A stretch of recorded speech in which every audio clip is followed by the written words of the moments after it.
Bulletin की शुरुआत बड़ी खबर के साथ। कोटा रेलवे भर्ती परीक्षा में गड़बड़ी मामले में बड़ा अपडेट आ चुका है। अब एक और मामला सामने आया है। डमी कैंडिडेट शेर सिंह के खिलाफ सीबीआई ने केस दर्ज किया है। शेर सिंह मीणा का 2019 में प्रमोशन एग्जाम हुई थी। आरोपी शेर सिंह मीणा को बर्खास्त किया जा चुका। शेर सिंह रिश्ते में पूर्व आरोपी राजेंद्र मीणा का साला है। अब तक सपना मीणा, राजेंद्र मीणा, आशा मीणा को बर्खास्त किया। तो बड़ी खबर इस वक्त आपको बता रहे हैं, कोटा रेलवे भर्ती परीक्षा में गड़बड़ी मामले में बड़ा अपडेट आ चुका है। अब एक और मामला सामने आया है। डमी कैंडिडेट शेर सिंह के खिलाफ सीबीआई ने केस दर्ज किया है। शेर सिंह मीणा का 2019 में प्रमोशन एग्जाम हुआ। आरोपी शेर सिंह मीणा को बर्खास्त किया जा चुका। शेर सिंह रिश्ते में पूर्व आरोपी राजेंद्र मीणा का साला है और अब तक सपना मीणा, राजेंद्र मीणा, आशा मीणा को बर्खास्त किया। ज्यादा जानकारी के लिए संवाददाता हिमांशु हमारे साथ जुड़ चुके हैं। हिमांशु, एक और नया मामला सामने आया है, सीबीआई ने केस दर्ज किया है, अपडेट दीजिएगा। देखिए, रेलवे भर्ती परीक्षा में डमी कैंडिडेट बैठाने के मामले में लगातार जो कनेक्शंस हैं वो जुड़ते जा रहे हैं और एक के बाद एक नए मामले सामने आ रहे हैं। एक और नया केस सीबीआई ने दर्ज किया है। ये आपको बता दें, शेर सिंह मीणा है जिसने डमी कैंडिडेट बैठा करके जो प्रमोशन एग्जाम है 2019 वो पास किया था। और अब इस मामले में रेलवे के स्तर पर जब जांच हुई तो रेलवे इस मामले में पहले ही शेर सिंह मीणा को बर्खास्त कर चुकी है और अब सीबीआई ने इसमें मामला दर्ज किया है। आपको बता दें कि इस पूरे मामले का खुलासा तब हुआ था जब मनीष मीणा की पत्नी सपना मीणा ने राजेंद्र मीणा ने की जगह पर राजेंद्र मीणा ने 15 लाख रुपए देकर डमी कैंडिडेट लक्ष्मी मीणा से परीक्षा दिलवाई थी। पास होने के बाद जब सपना मीणा नौकरी पर लग गई और पति पत्नी के बीच विवाद हुआ तो ये पूरा मामला मनीष मीणा ने खुद रेलवे के सामने लेकर के आया। रेलवे ने इस मामले में जांच शुरू की और सीबीआई ने इस पूरे मामले में मामला दर्ज किया। अब तक अगर बात करें तो इस पूरे मामले में राजेंद्र मीणा के साले शेर सिंह मीणा का नाम, जैसा मैंने आपको बताया, कि सामने आया है। रेलवे की तरफ से जांच में अब तक सपना मीणा, राजेंद्र मीणा, आशा मीणा को दोषी मानते हुए बर्खास्त किया जा चुका है।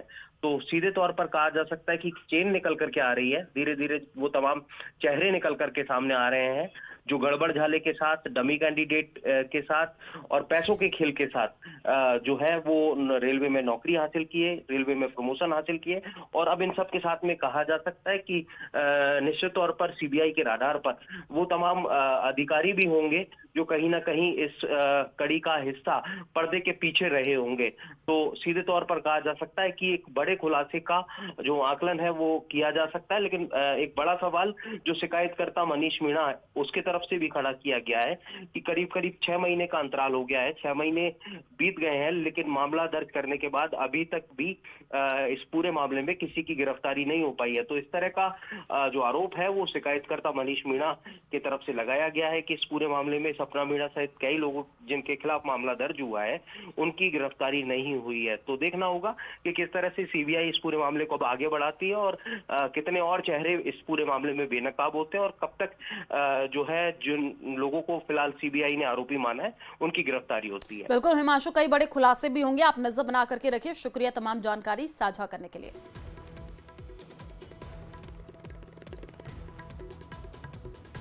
अब बात कर लेते हैं स्पेशल रिपोर्ट्स की। बिहार चुनाव में बयानों की महाभारत जारी है। आरजेडी ने तेजस्वी को नायक बताया तो जेडीयू ने नीतीश कुमार को जनसेवक। अब आरजेडी के तेजस्वी यादव को नायक बताने पर भी सियासत तेज है। आरजेडी नेता अब्दुल बरी सिद्दीकी को भी लगता है कि तेजस्वी को जननायक बनने में समय लगेगा। तो वहीं तेज प्रताप यादव का कहना है कि जननायक राहुल तेजस्वी नहीं बल्कि कर्पूरी ठाकुर थे। ये रिपोर्ट देखिए।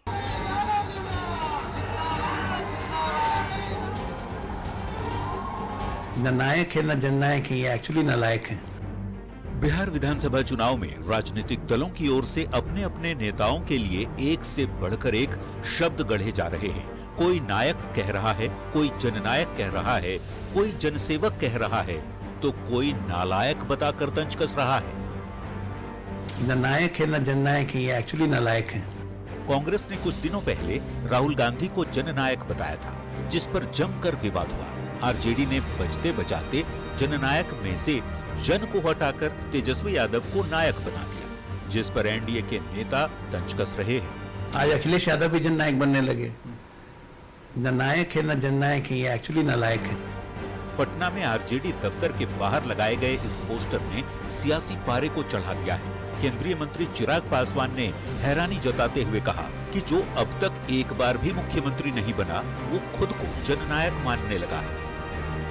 मतलब आप इतने बड़े हो गए हैं, आप इतने बड़े हो गए हैं कि आप अपने आप को आप जननायक मानने लग गए हैं।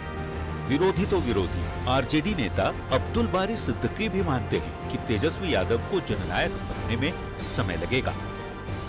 भाई जननायक बनने में उनको समय लगेगा, इसलिए समय लगेगा कि वो लालू की विरासत है। तो वहीं जनशक्ति जनता दल के नेता तेज प्रताप यादव का कहना है कि राहुल और तेजस्वी जननायक नहीं हो सकते। जननायक कर्पूरी ठाकुर थे या फिर मेरे पिता है। जो लोग जननायक बता रहे हैं, जननायक नहीं बताना चाहिए। जननायक से शुरू हुई शब्दों की ये जंग नायक होते हुए नालायक तक पहुंच गई है। जेडीयू ने तेजस्वी को नायक बताने वाले पोस्टर के जवाब में नीतीश कुमार का एक पोस्टर जारी किया है, जिसमें नीतीश को जनसेवक बताते हुए जनता तक मैसेज पहुंचाने की कोशिश की गई है। यानी बिहार की सियासत आजकल इन शब्दों के इर्द गिर्द ही घूम रही है। न्यूज 18 के लिए पटना से अमित कुमार, रवि एस नारायण और धर्मेंद्र कुमार के साथ ब्यूरो रिपोर्ट।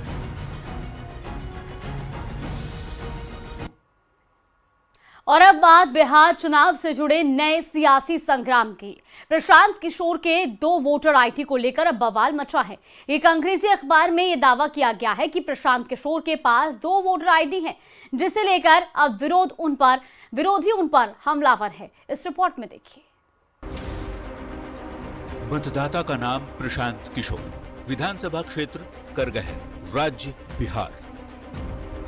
मतदाता का नाम प्रशांत किशोर, विधानसभा क्षेत्र भवानीपुर, राज्य पश्चिम बंगाल।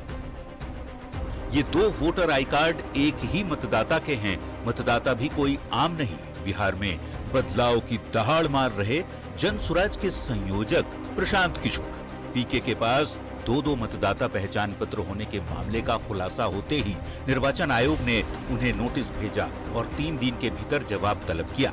इधर विरोधी इसे लेकर अब पीके को घेरने में लग गए हैं। बीजेपी आईटी सेल के प्रमुख अमित मालवीय ने एक पोस्ट शेयर कर लिखा, जनसुराज के संस्थापक प्रशांत किशोर पश्चिम बंगाल और बिहार दोनों राज्यों के मतदाता हैं। आमतौर पर अगर उनकी पार्टी की बिहार में कोई वास्तविक उपस्थिति होती तो यह एक बड़ा विवाद होता, लेकिन ऐसा नहीं है क्योंकि जनसुराज का कोई महत्व नहीं है। दूसरे पे उंगली उठाने वाले, दूसरों को नैतिकता की दुहाई देने वालों का खुद का हाल ये है।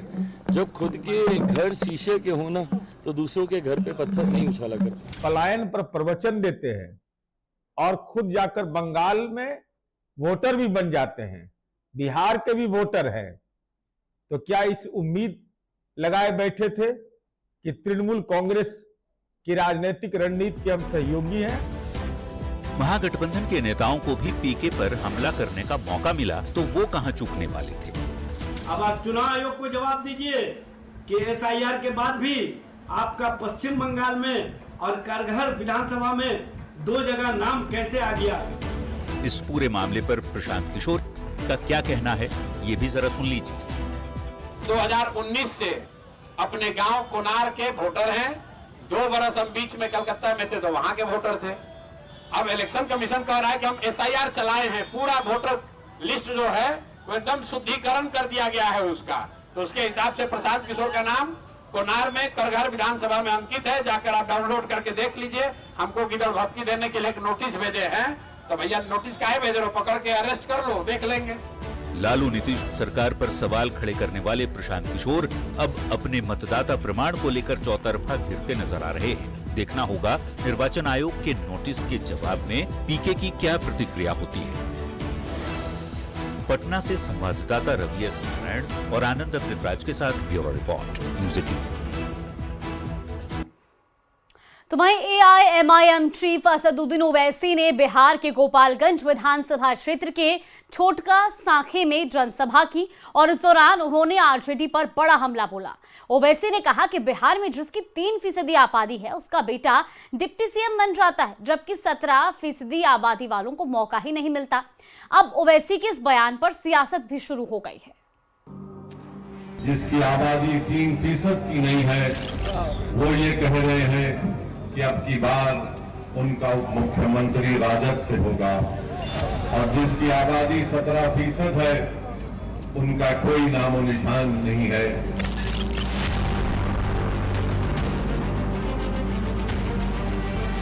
बिहार में चुनाव कौन जीतेगा ये तय होने में अभी करीब 2.5 हफ्ते का वक्त बचा है, और कौन किस पद पर बैठेगा इसे लेकर खूब सियासत हो रही है। हाल ही में महागठबंधन ने घोषणा की कि उनकी सरकार बनी तो तेजस्वी यादव सीएम और खुद सन ऑफ मल्लाह कहने वाले मुकेश सहनी डिप्टी सीएम, पर यह बात एआईएमआईएम चीफ असदुद्दीन ओवैसी को नागवार गुजरी। बिहार में कहता है कि अब के बार मल्लाह का बेटा डिप्टी चीफ मिनिस्टर होगा, तो मैं पूरे आप तमाम से एक सवाल और एक फिक्र देकर जाना चाहता हूं कि क्या आदम का बेटा मुख्यमंत्री नहीं हो सकता? क्या अब्दुल का बेटा मुख्यमंत्री नहीं हो सकता? क्या मोहम्मद का बेटा मुख्यमंत्री नहीं हो सकता? क्या अनस सलाम आपका विधायक नहीं हो सकता? ओवैसी ने बिना तेजस्वी और मुकेश सहनी का नाम लिए महागठबंधन पर जोरदार निशाना साधा। महागठबंधन ने ओवैसी के इस बयान को बेमानी बता दिया और ओवैसी को बीजेपी का एजेंट। तो हम उन लोगों के साथ हैं जो हमारे साथ हैं, देश के वो 68% लोग जो इस सरकार और इस व्यवस्था के खिलाफ मुसलमानों के लिए लड़ रहे हैं। आप ओवैसी जी का कोई एक बयान बता दीजिए जिसमें उन्होंने शिक्षा, चिकित्सा, रोजगार जैसे जरूरी मुद्दों पर बात की हो। वो आदमी सिर्फ कम्युनल एजेंडे पर बात करता है जैसे भाजपा के लोग बात करते हैं। वो भाजपा की मदद करने के लिए देश के हर राज्य में वो आदमी पहुंच जा रहा है। ओवैसी साहब, आप शायद तेजस्वी जी के बयान को नहीं सुने हैं।